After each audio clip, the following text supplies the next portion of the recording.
Good day, and welcome to Storytime with G.I. Doe, or in any serious case, Morgan. Depending on which way you want to do this. All I want to talk about is the hard times I've been through, and some of the good, that it's not all going to be bad and gruesome and makes you want to cringe, but just to let others know that I'm not in this good position just because I was lucky and did my homework and went home and studied and had a good life and came home to a cup of tea and a loving mom and dad. And no, it didn't work that way. I am where I am because I've been through hard times. Not saying that's the only way you're going to be successful, but I'm showing you that just because you're in a hard place doesn't mean you're going to be a failure for life. Not going to be that way whatsoever. Now, there's a variation of different stories I could tell, and eventually I'm going to get to most of them, if not all of them. I'm working myself up to get to all of them, for myself and for those who care to watch and learn. But today I thought I'd start with one of the hardest I've been through, and that is my father. I was raised up in a pretty wealthy home. My father worked a lot of overtime. He worked as a welder. He worked all the time. I hardly seen him. And one day he got severely hurt at work. Some dust and debris fell on him, and his lungs practically collapsed, and he couldn't breathe. He was sent home, and they practically fired him. From that day, we started a lawsuit. The lawsuit started, and it failed. My mother had an affair, and they bickered, and of course, I was 12 at the time, and from there, it was nothing but fighting. And that wasn't even the bad part. I looked at it as I didn't understand it. I was young and dumb and didn't really care. But then it just kept getting worse. Me, my brother, and sister, I was the youngest of them three, started noticing more fights, and I was the separator. I would go up and I'd stop the fights. I would get literally between them, like two lions caged up, and try to separate them, though it was very wrong for a 12-year-old to do. And I always sided with my dad because I looked at it. My mom had an affair. That was wrong. And I was very, very wrong of me.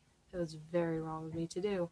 Looking back on it, I feel guilty every day for doing that.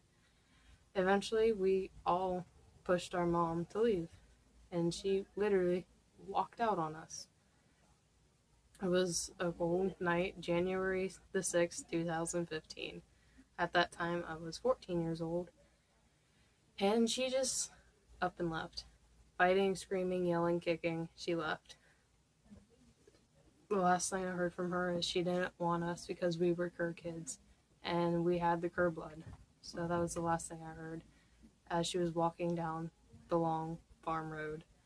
And I didn't miss her. I'm not going to be sad about saying that. I did not miss her. For the longest time, I did not miss her. And eventually, it started to grow and bear on me. It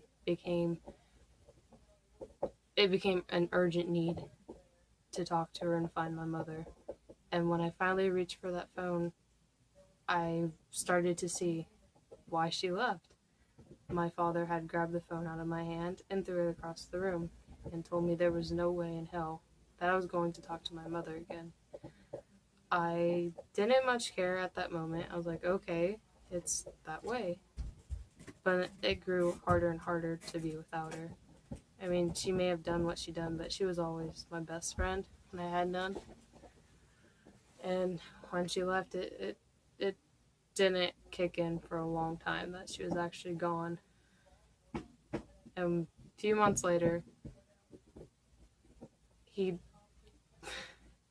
he put all the abuse that he did on my mother onto me, and he molested me. I was laying in bed one night, and he threw himself on me. He threw his hands down my shorts and just decided I was gonna be his wife. We had caseworkers out all the time, and they would beg me to say something. Is he doing anything to you? Are you okay? And then they pull him aside and say, you know, she's not your wife.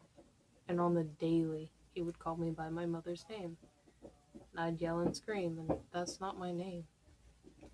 And once I rebelled against him, that I was not going to be putting up with that part, I mean, he blew up. I got locked in my room, locked into my room, and then there was times I would lock myself in my room because I was terrified. My sister, she's special needs. She's diagnosed with God only knows what. She has the mind of a 5-year-old. She's 20 at the moment. I'm 17, and she can't think for herself. And he started to prey on her. And one night I took it into my own hands, and I went to a local store, and I walked in. I grabbed a handful of stuff, and I walked out. I said, take me to juvie. I'm not going home. I thought maybe if I was out of the house, just like my mother thought, that maybe the fighting would stop. And it didn't.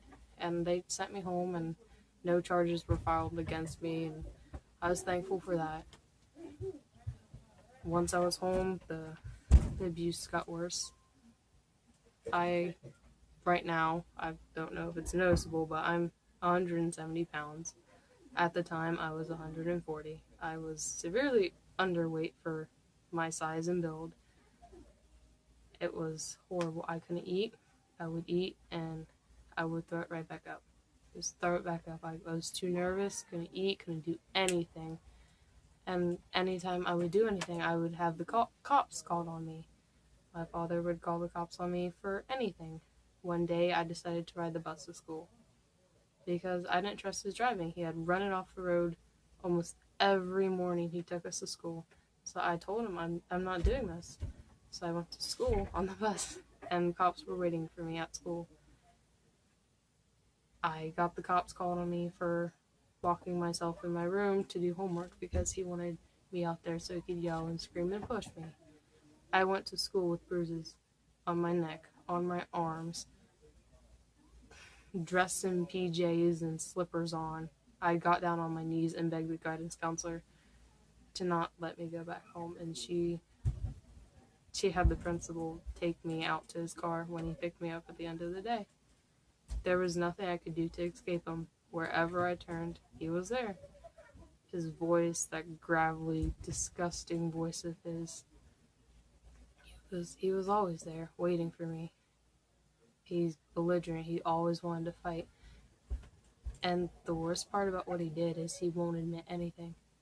He won't admit he ever raised his voice. He ever raised a hand to me. Nothing. Now I'm safe. I live with my mother, which is awkward to believe, but it's true. I forgive her for leaving me, and that's an important step I took. She left for a good reason, and I understand. I went to foster care, and eventually she gained temporary custody of me, and we're still fighting courts today to get full custody. And it's a long battle. My brother he's far out, and he's still with his father. But my sister, Chelsea, she's home with us after another hard court case still pending, as she's here. And it just proved to me that no matter what, I didn't give up. No matter what I did, I just kept on fighting. When I thought things were going to get worse and worse and worse till I was 18 and had no 2 pennies to my name, and I would have to run away or God only knows what. I didn't have to because I kept fighting for what I truly believed in, and I knew what he was doing was wrong.